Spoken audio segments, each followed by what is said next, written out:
Correct. And Minister, this little bit of housekeeping. So before this last election, you would have given up your dual citizenship, did you? Yeah. Yes, I did. Do you know? I see somebody writing that I didn't. I did, and it was publicly announced when I did. I remember that it was publicly announced. Do you know whether the same holds true for persons that will be filling the opposite seats in Parliament? All I know, there's a court order, and the court ruling is very clear.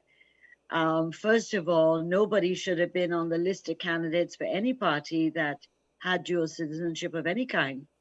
And therefore, if they have been silent on this and it's discovered, they can be removed if they go into Parliament, actually, because now there's a court record. I mean, I have my suspicions, but I have no proof and it depends on who the parties select. I noticed Mr. Granger said what I thought was an odd thing, although he says a number of odd things, of course, but I mean, in this regard, and that was he said, I think it was on Sunday or Saturday, that the criteria for the selection of their MPs from the list had to do with citizenship.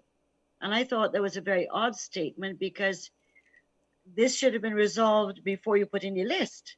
Of course. So that if you're looking at your list, then you are assuming that all those who are on your list are declared to at least the party leaders or to the general secretaries or they represent the list, that they're not a citizen and therefore sign the oath that you have to sign. So I thought it was very funny that maybe there are persons on their list, and I suspect one or two, who in fact may have tried to get away with it.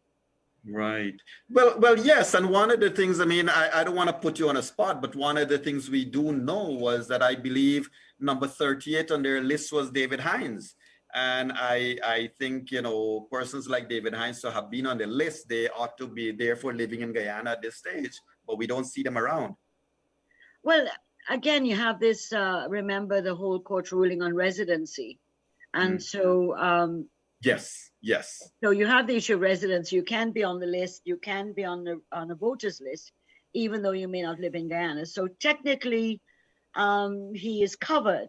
However, to not live in Guyana at all, not even really be active except coming into the, what do you call, the election campaign, and then disappearing immediately after the election campaign, it's not an honorable way to behave if you're seeking to represent the people. You know, so it's kind of leading people like by remote control from overseas, and that is, it can be okay, I guess, in the social media, but it's not okay when you want to hold office.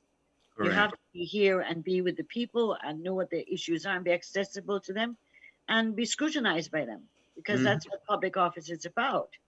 Great. You know? Yeah. So, Minister, I've listened to a statement you gave a couple of days ago, and you expressed some reservations with regards to the comments of former President David Granger. Yes. One of the things that has struck me that I would like if you could share with us here, why is it that you have to fire political appointees? Isn't it odd? Isn't there some legal recourse? Do you, the government going into office, have to fire them? Your question is fair and correct. I mean,